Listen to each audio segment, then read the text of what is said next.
pagdating ni Simon sa kanilang bakuran, ay bumungad sa kanya ang kanyang ina at nagwika ng, "Saan ka ba nanggaling kang bata ka? Kanina ka pa naming inantay." Sumagot naman itong si Simon ng, "Sa tabo po, inay." "Ano? Nagpunta ka ng mag-isa? Ikaw talagang bata ka. Abay sa susunod magpaalam ka kung saan ka pupunta." Patawad po, inay, dahil baka pag nagpaalam ako baka hindi niyo ako papayagan." "Ay nakong bata ka. O siya, pumasok ka na para makapaghapunan ka na." Pagpasok ni Simon sa kanilang bahay, bumungad sa kanya ang kanyang mga kapatid at amang naghahapunan. "O anak, kumain ka na. Saan ka na naman ba galing, ha?" "Teka, ano ba yung puyos-puyos mong bata ka?" "Nay, nanalo ako ng maraming pira sa hantak." At sa mga sinabi niya ay biglang nabulunan ang kanyang amang kumakain. "Ulitin mo nga! Natututo ka na palang nagsugal? Sinasabi ko sa'yo, Simon, tigil-tigilan mo yan dahil wala yung maidudulot sa iyong buhay na maganda," wika ng kanyang ama. Buti na lang ay pinawi ito ng kanyang ina. "Tika lang, Raimundo, hayaan mo munang makapagsalita yung anak mo."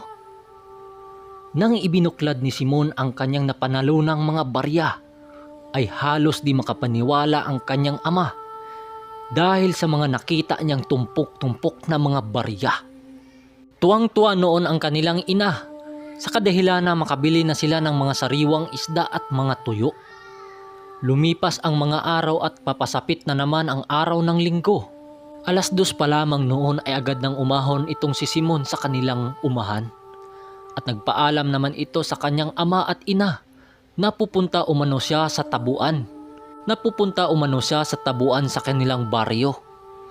Sumagot naman ang kanyang ina ng, "Anong tabo? Sabado pa lamang, ba't ka pupunta doon?" "Inay naman, araw ng linggo ngayon." "Ay ganun ba?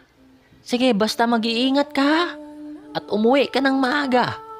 Sa puntong yun ay hinayaan lang itong si Simon ng kanyang ama dahil siniswerte din naman ito. Dahil nung una ay hindi siya pinapayagan ng kanyang amang gumagala sa tabuan sa kadahilan ng 13 anyos pa lamang ito. Makalipas ang ilang minutong paglalakad ay nadapo na nga si Simon malapit sa kanilang bakuran. Kaagad siyang naghugas noon ng kanyang kamay at paa nang masipat niya ang kanyang lulo at mga kumpare nito na paparating sa kanilang bahay. May dala-dala din itong tag-iisang pirasong tandang na kalong-kalong ng mga ito. "Oy lo, naparito kayo," wika naman dito ni Simon. "O apo, itari namin itong dala-dala naming manok.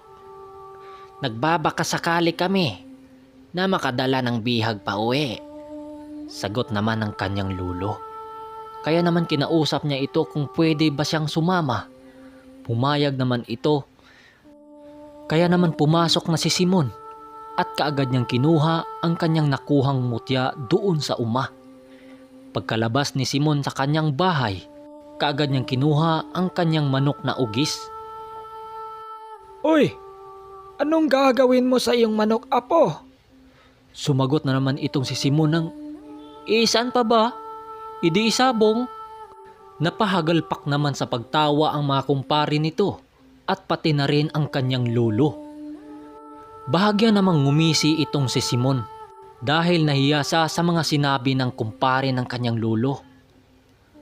"Apo, bata ka pa. Hindi pa wasto ang gulang mo na pumasok sa ganitong larangan. At saka bata pa yung manok mo."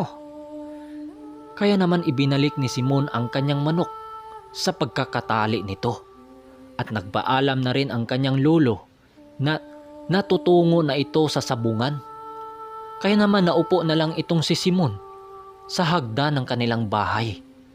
Ngunit ay mayroon ngang pagkapilyo itong si Simon. Kaya naman paglagpas ng kanyang lolo sa may kawayan ay dali-dali na niyang kinuha ang kanyang manok sa pagkakatali nito.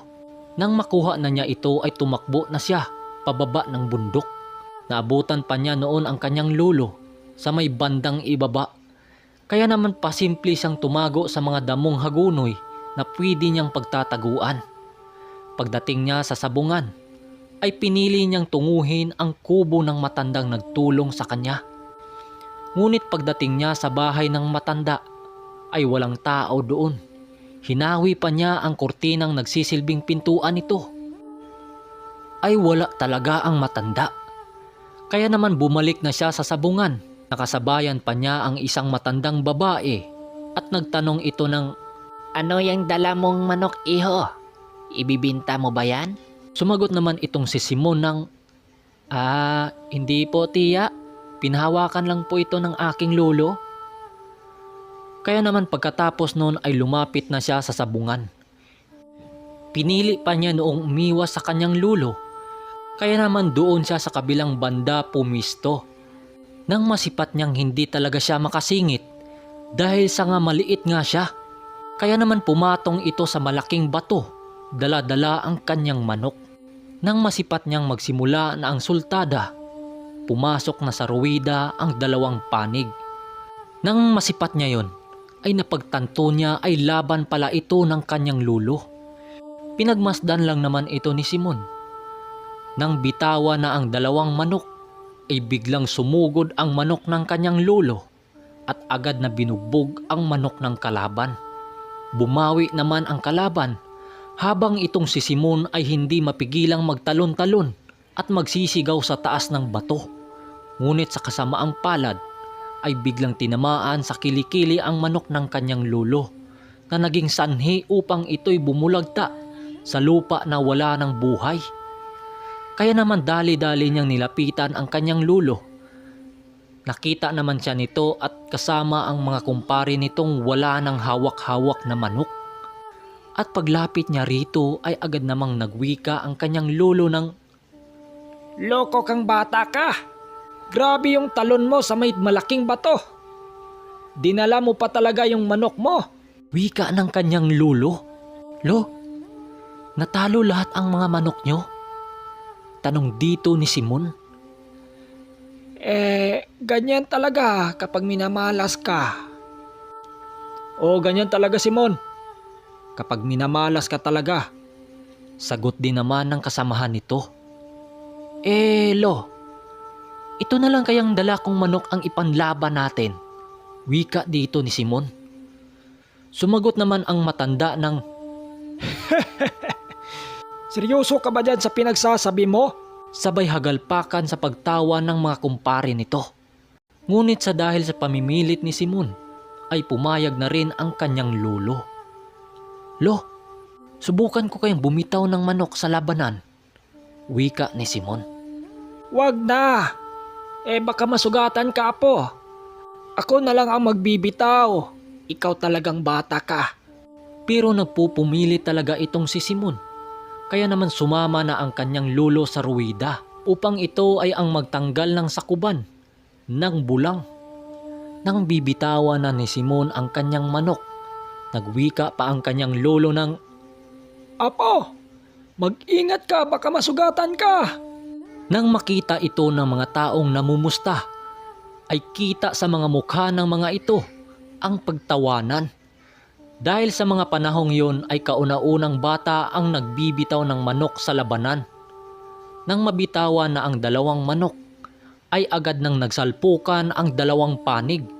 Nang maya-maya pa ay habang nagsalpukan ang dalawang manok, ay sa hindi inaasahang biglang tumakbo ang kalaban na nagpuputak-putak na parang hinabol ng aso. Nang tingnan ni Simon ang kanyang manok, ay bigla siyang natigilan ng masipat niya ang kanyang manok na napalitan ng isang figura ng batang nakasombrero na sa animoy sa duwende. Ay nadesisyonan na ito ng sentensyador na ang manok ng kalaban ay talo. Tuwang-tuwa noon ang kanyang lulo sa kadahilanang hindi ito makapaniwala na ang manok ni Simon ay mananalo. Habang nagwika ang kanyang lulo ng, "Apo, panalo tayo." Ngunit sa kabilang yon ay nanatiling nakatayo itong si Simon na tulala at dilat na dilat ang mga mata.